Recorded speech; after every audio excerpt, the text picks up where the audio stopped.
Good evening, everyone. We're now in Daniel chapter 4. Now, Daniel chapter 4 in the English translation is actually the end of Daniel chapter 3 in the Hebrew Bible, reading from verses 31 to 33. So, in the Hebrew Bible, there are three more verses in chapter 3, and that corresponds to our English translation on the screen here for verses 1, 2, and 3. Now, when we begin with Daniel chapter 4, let me just remind everyone that we are reading from the Aramaic. We are not reading from the Hebrew, although on the screen right here, you see what appears to look like Hebrew, but they are actually Aramaic. Today, you find that Aramaic writing and Hebrew writing are virtually identical, just the writing. Because after the exile from Babylon, they adopted the Aramaic writing, and hence today we see in the printed form, especially, the letterings are exactly the same, both Aramaic and Hebrew. Now, we have seen in the last couple of chapters when we reverted to Aramaic in chapter 2 and verse 4, you find that the style of writing is different. All the and thens are missing. The way it expresses words is different. The choice of words are also different. You may find some similarity of words, but the way the words work is also different. And so let us be mindful that Hebrew and Aramaic are two very different languages. We call them sister languages. Sister languages being that they are both from Semitic roots together with Arabic.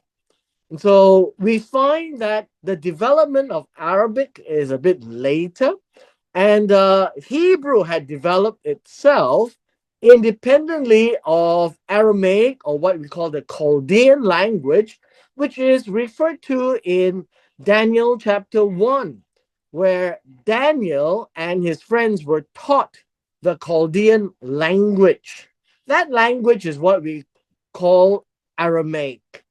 And so in chapter 4, verse 1, we read of Nebuchadnezzar. You notice we don't have all the and thens anymore. The way they write about narratives is very different from Hebrew. Nebuchadnezzar, and it says here, and he is the king, he is writing. Please be mindful, this is a letter by Nebuchadnezzar, the king, and he writes to all the peoples, nations, and languages who live in all the earth. Now, this is an expression which is typically found in, we have read it in chapter 3, where Nebuchadnezzar had to write a decree, and he refers to all the peoples, nations, and languages. These are the three aspects of his kingdom. When Nebuchadnezzar talk about this is about the Babylonian kingdom. The Babylonian kingdom is a vast kingdom. It comprises of the original Babylonia, of which King Nebuchadnezzar originated from. You find that they have conquered as far west and as far east and as far as we can tell, all the way to Egypt, all the way to the west towards Turkey and parts of Europe, all the way east, all the way towards India. So the kingdom of Nebuchadnezzar spans many people groups. meaning many tribes. And people in those days are organized in tribes. But when many tribes come together to form a nation, then there are many nations that Nebuchadnezzar had conquered, including Judah. And then all languages, all sorts of languages, because different nations and different people speak different languages.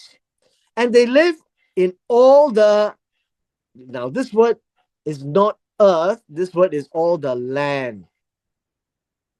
When we talk about the promised land, then we know the sphere, the domain, the boundaries to the promised land. So the land here refers to the land of the Babylonian kingdom, as far north, south, east, and west. The expanse of that kingdom is who Nebuchadnezzar is writing to everyone. And as a salutation, it says, "May your peace be great." Now, I think one of the things that we find is the translators would like this word peace to be very similar to the Hebrew word, but the Aramaic word really doesn't mean peace in our terms. It should mean well-being. May you be well. May you be taken care of. I think that would be good. May you prosper. So prosperity is another aspect of this word. But nevertheless, we need to understand that this is Nebuchadnezzar, the king over all the earth, if you want to call it that way, the known lands that he has conquered. He is addressing all of them. Now, this particular letter of chapter 4 is fairly long, and it may be compiled and distributed out so that people actually know of this particular strange incident. And it calls this, by acknowledgement, something that is done by God. And we talk about God in chapter 4 as the God of Daniel. So read verse 2. Verse 2 says this: "I am pleased to declare."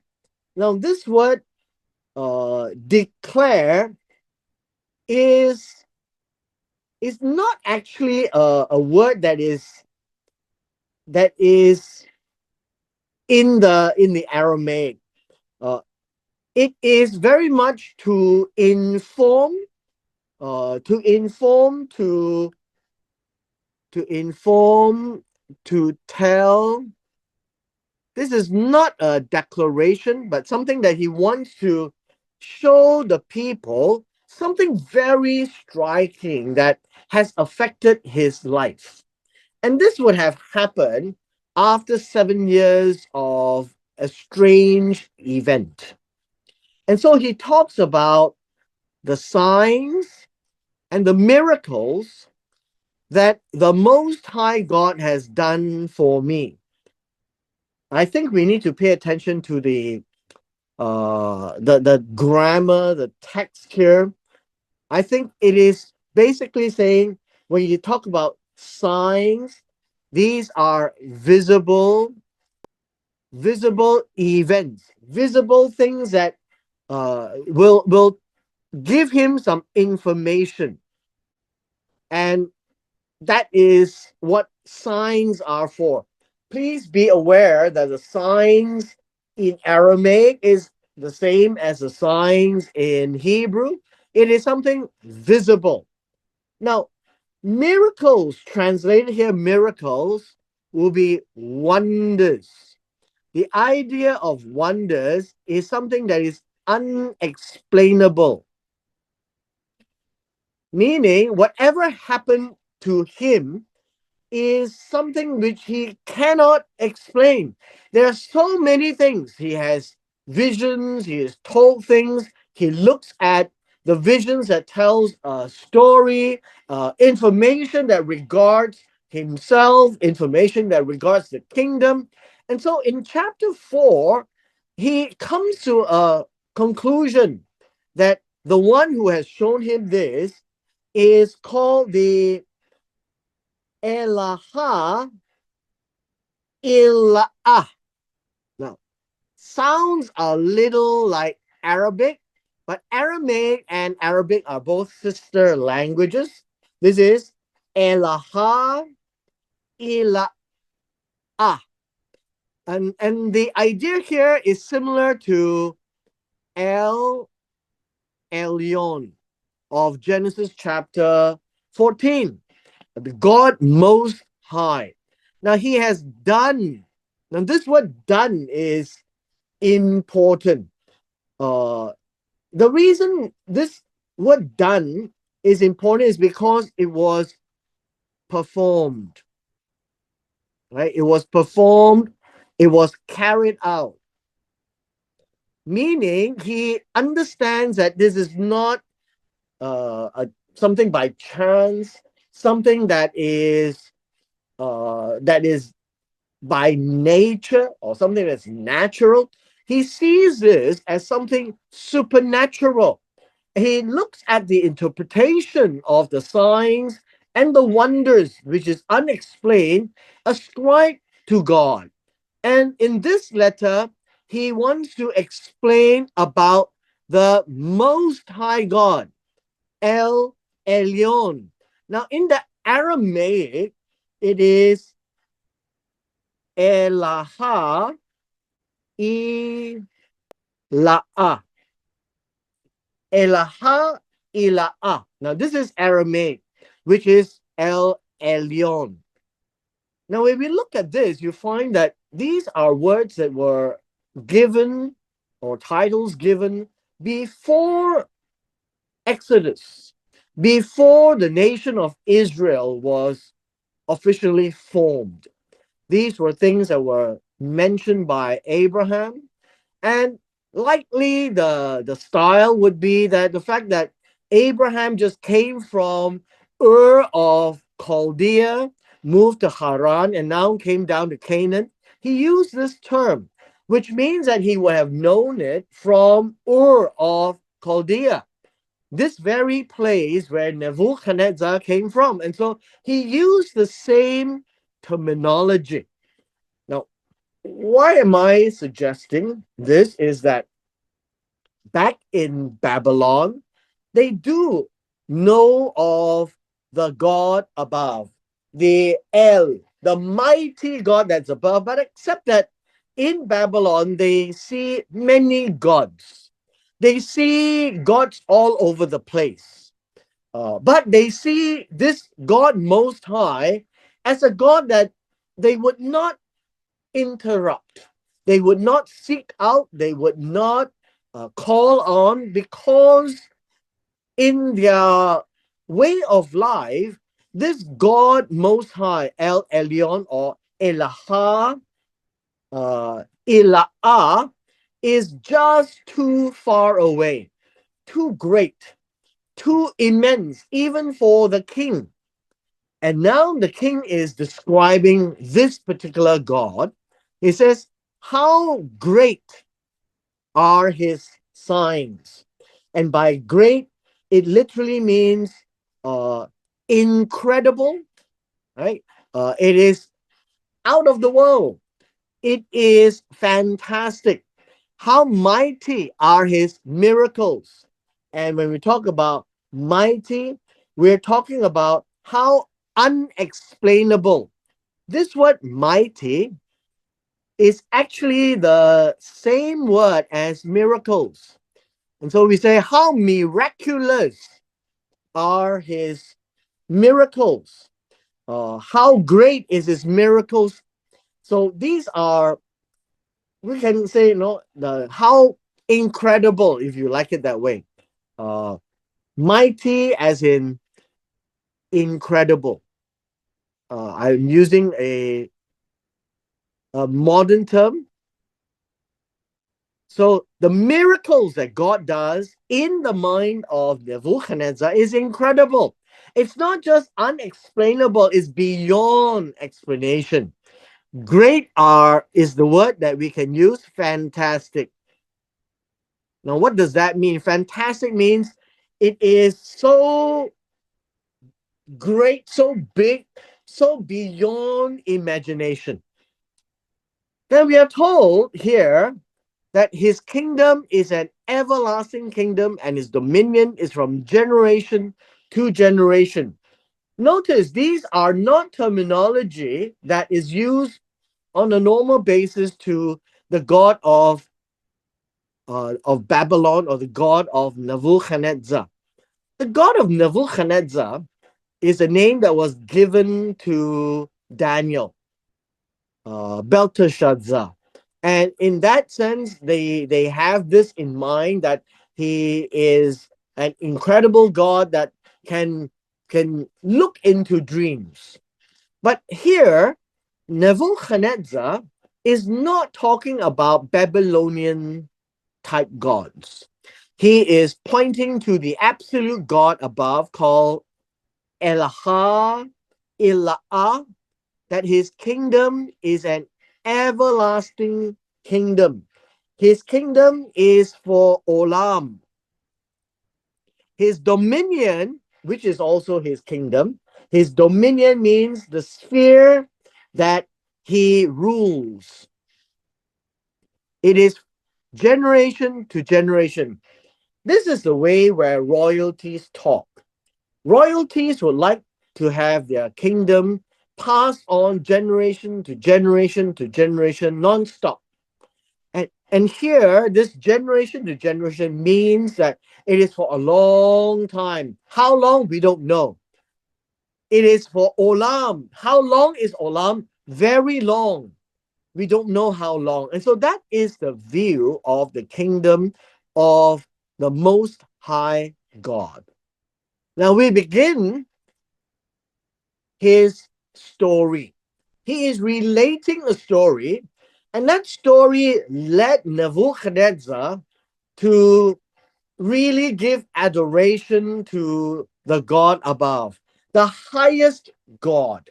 Meaning, in his mind, there may be other gods, but the highest of all the gods is this particular God who has revealed secrets to him, who have shown him what the dreams mean, who has taken him from a lack of understanding to one that has a fuller understanding of what is happening. And so verse 4 begins in a very personal note.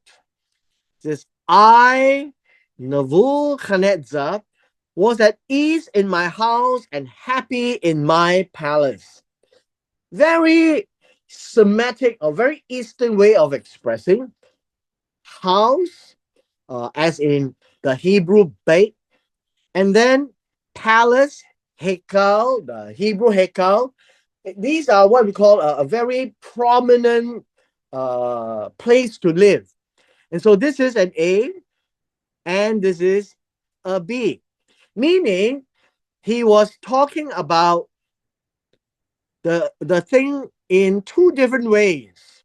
So the first word here is at ease. Now the word at ease is shala. Shala at ease means he was at rest. He was in tranquility. Tranquility, meaning he is no longer at war. There's no fighting to be done. Very similar to the end of the life of David. No more fighting. So Nebuchadnezzar has no more fighting. He was at peace, at ease, at rest. He was tranquil. Then we have this other word here, and it is the word happy. Now, this word happy literally means flourishing, prosperous.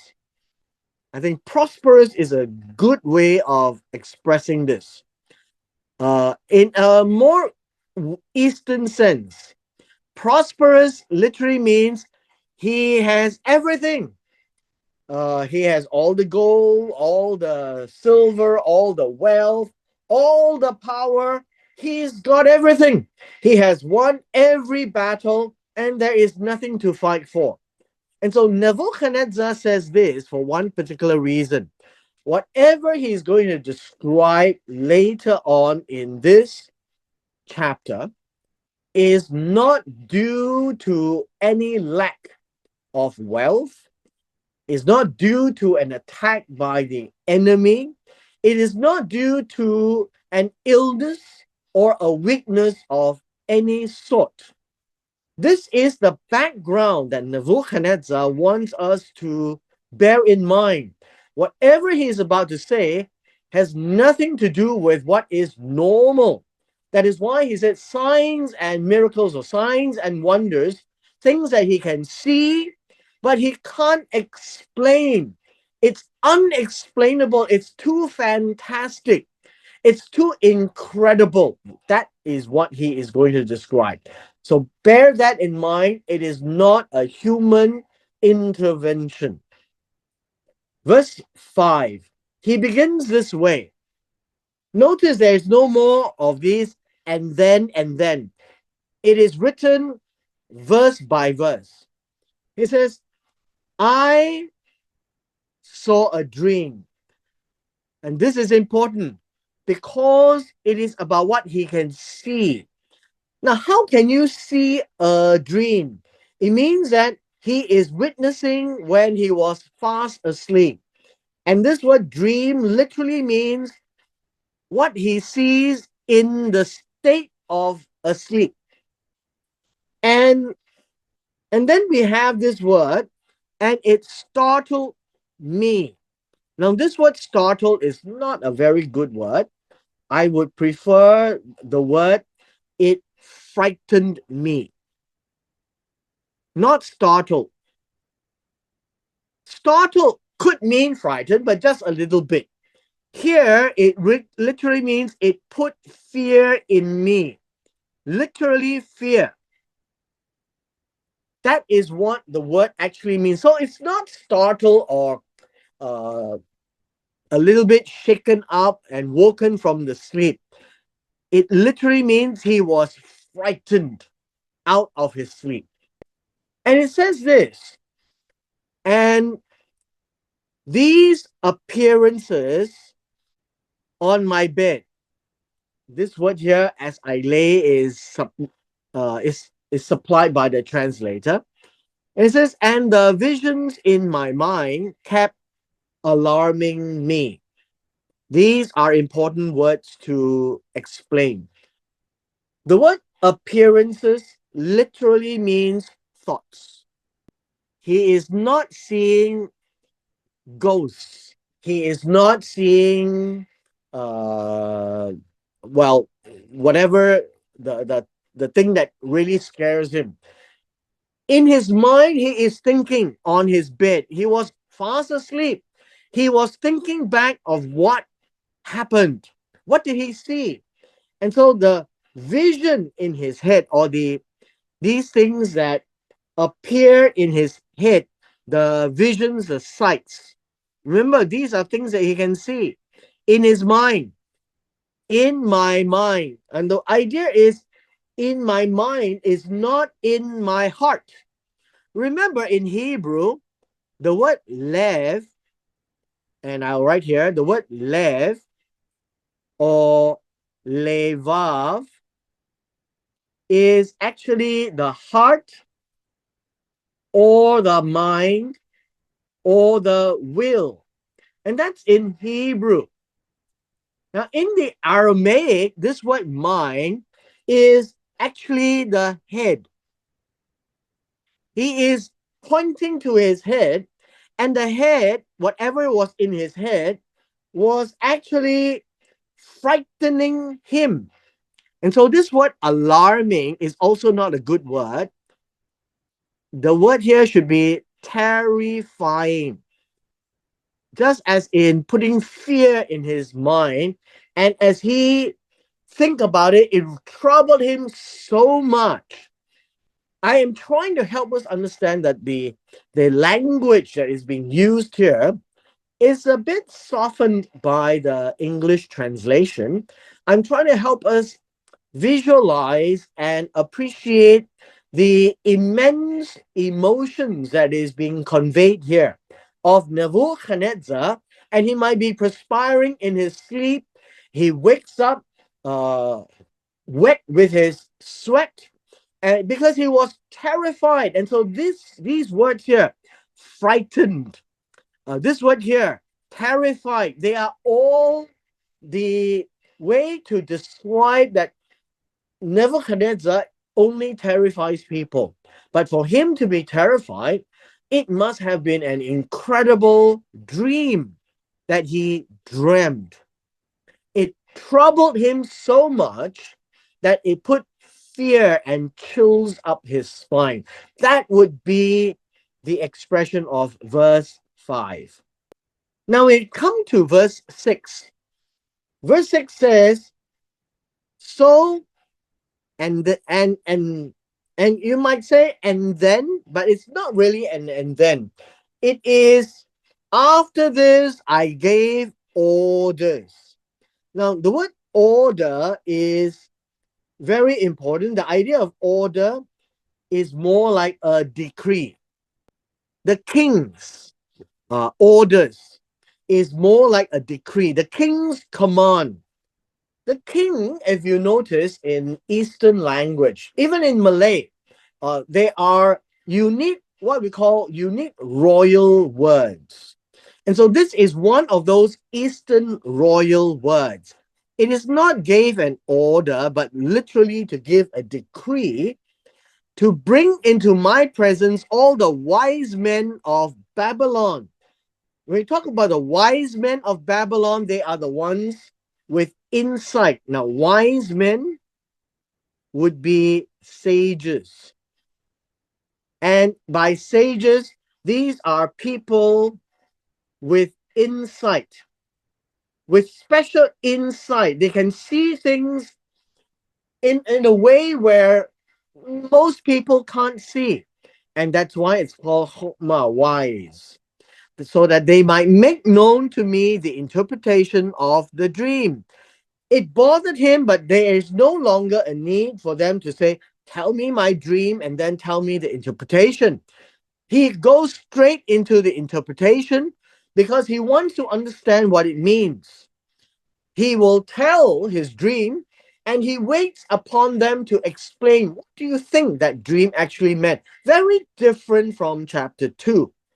Now in verse 7. Verse 7 says, then or and then the we see the soothsayer priests. These are the necromancers. The necromancers. Necromancers are people who deal with the dead bones to get messages. The sorcerers here are the astrologers. Astrologers are the ones that read the signs in the heavens, the stars and the moon. And then we talk about the Chaldeans. These are the local wise men, the magi's, if you like to call them that way. And the last one here, in verse 7, is actually the demonists, the diviners, the ones that appears to have illusions and do things which people think that they have demons, you know, or the appearance of demons, or so they call them the diviners. They all came in and I related the dream to them, but they could not make its interpretation known to me. Now this is important. It is not that they did not tell the meaning. This could not make its interpretation known literally means that all the explanations that they gave for the dream, not acceptable, not acceptable to the king. That is what it means. The king cannot believe anything that they had said with regards to the dream. Evidently, all these people were just trying whatever little skills they have to impress the king, but the king was not impressed. Whether they were necromancers doing what they do with the dead bones, looking into the stars, the sun, moon, and skies, the local magi that knows about some of these things, the ones that plays with the so-called demons or the unexplainable events that they can do some magic. Well, none of them can explain. So it really doesn't matter what strange things that they can make happen. They could be illusionists, magicians in our case, just to fool the king. But the king is not fooled by whatever they have said. The king cannot explain adequately to the king. Now, this is where we are in verse 7. That is what he says, that they could not make its interpretation known to me, means that it doesn't make any sense to the king.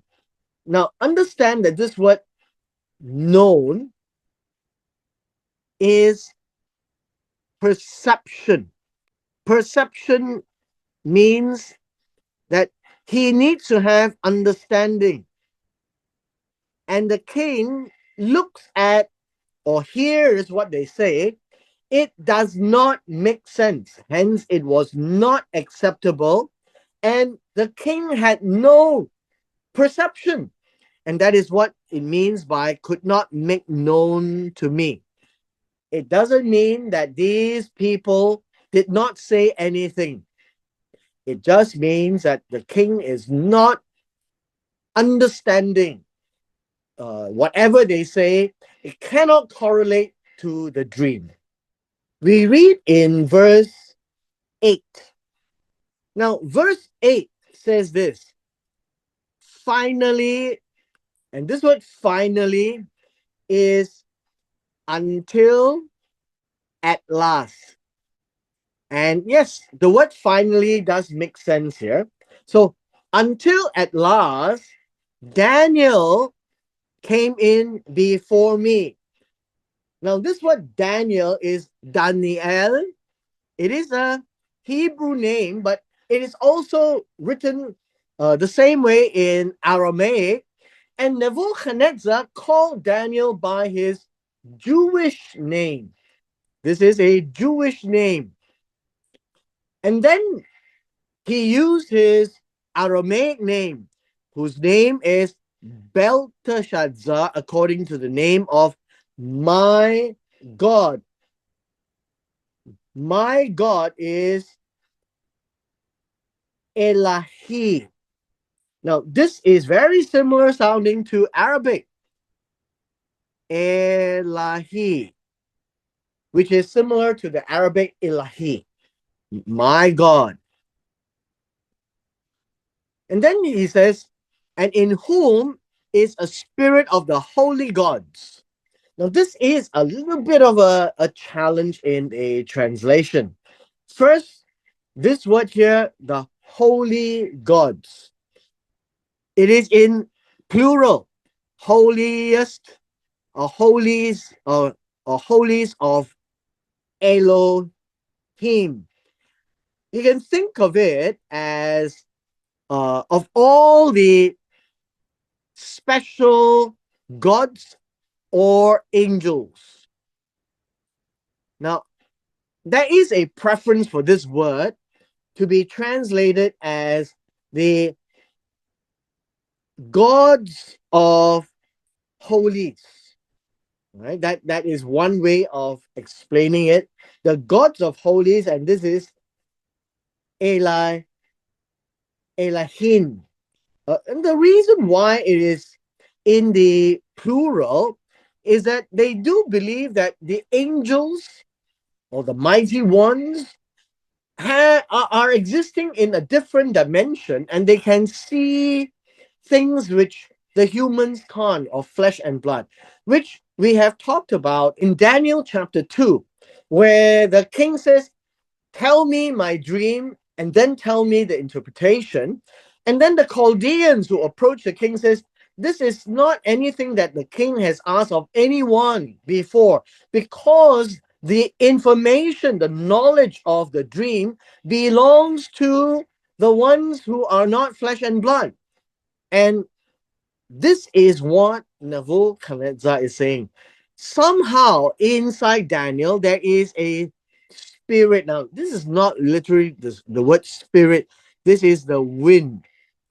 You can actually tell that inside of Belteshazzar or Daniel, he has this special wind of the angels or the gods that is beyond this realm. That is how he sees Daniel. And with that, he says, I related the dream to him. And so Daniel wasn't there when all the sages, all the wise men that came, that tried to do all kinds of tricks and say all kinds of things to the king. Remember, Nebuchadnezzar is no Dumbo. Nebuchadnezzar is a very smart man, very intelligent man, very brutal man as a king who conquered the vast world then of all the many peoples, the nations, and all languages. But finally, he is stumped. He realizes that Daniel, and this would be the second time that he is brought in to bear in chapter 2 and now in chapter 4. It's about the dream. And so Nebuchadnezzar says, Belteshazzar, this would be the chief of the soothsayer priests. You can say that these are chief of the necromancers. They believe that necromancers can actually reach to the domain of the unknown. So you can call that the necromancers, the soothsayers. The idea here is it's an Aramaic word that talks about a person with the ability to communicate with the realm that is beyond flesh and blood. And he says, since I know that a spirit of the holy gods, or the wind of the angels, is in you, no secret baffles you. Now, this word, no secret baffles you, literally means no secret, nothing is hidden from you, nothing constrains you, nothing holds you back. And the idea here is that Nebuchadnezzar seems to think that all these things that nobody can explain, Daniel can. And so he is saying, nothing is a secret, nothing is hidden from you, nothing can hold you back from the information, because a spirit or a wind of the holy angels are with you. So tell me the visions of my dream which I have seen, along with its interpretation. Now, there is this that Nebuchadnezzar is going to explain or describe to Daniel, and hopes that Daniel can solve this troubling mystery. Nebuchadnezzar begins in verse 10. The vision or the thoughts or the dream that was shaking him up, that troubled him, that frightened him and terrified him, he is able to recall. And he says this, and these are the visions in my mind. Remember, this word mind is in my head.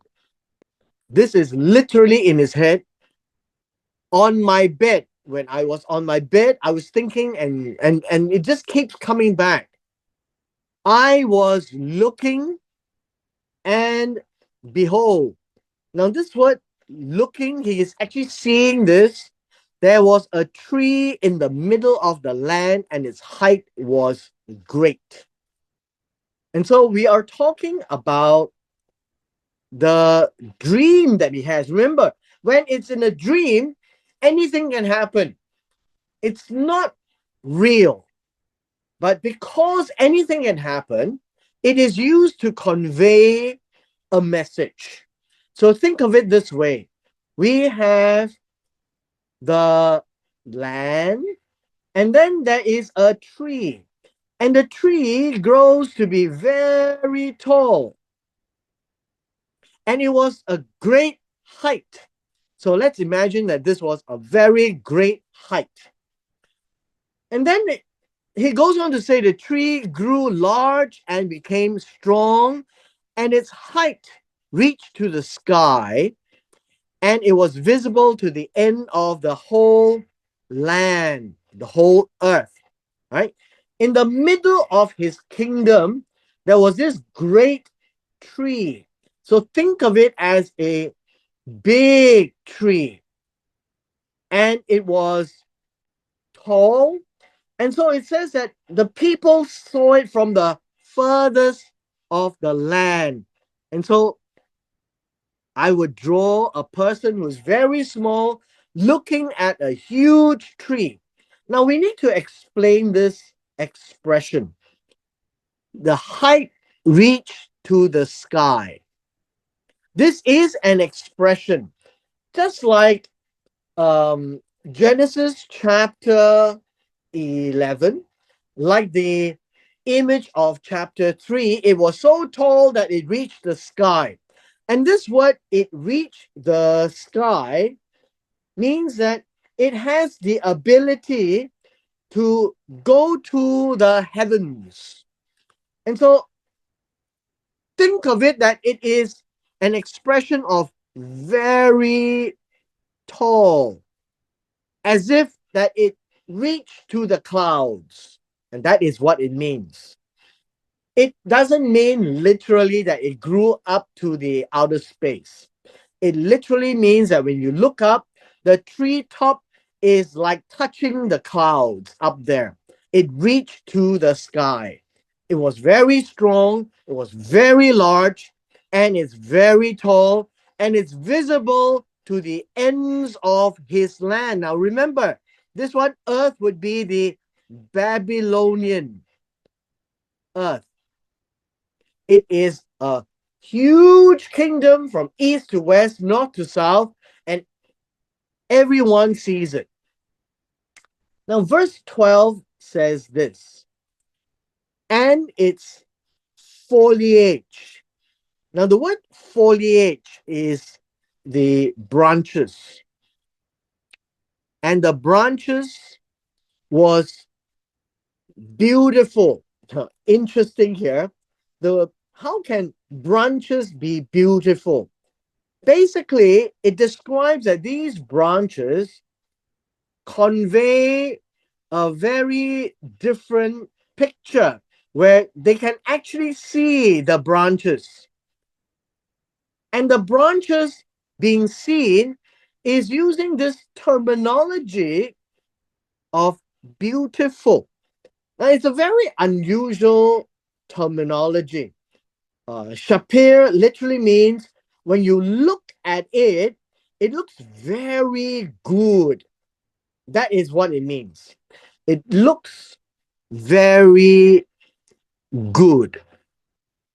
And then it says that its fruit was abundant. Now, the fruit here literally means you have fresh fruits, lots of it.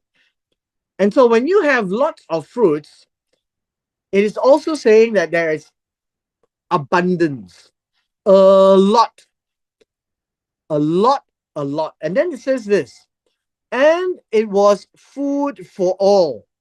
Now, the idea of food for all literally means that it is to sustain life. It can sustain life. That's what food is.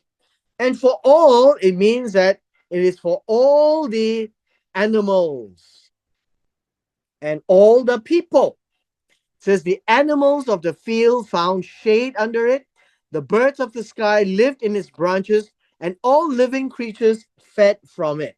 So you would think of it this way, where you've got birds hanging here, and then you have uh, animals found shade, and it's under the shade of the tree. And then you find that all living things fed from it. Now, this word, all living creatures, we need to look at the Aramaic. This word Aramaic is all flesh. The word living creatures here literally means all flesh. Now, all flesh can mean only the animals, but all flesh can also mean including mankind or humans, the population that is on the land. Now, this is the way that this tree is trying to feed, and feed means to keep them alive. This is the dream of Nebuchadnezzar. With this, we temporarily take a break from this chapter, and we shall continue tomorrow. And so, with this, we come to the end of our session today.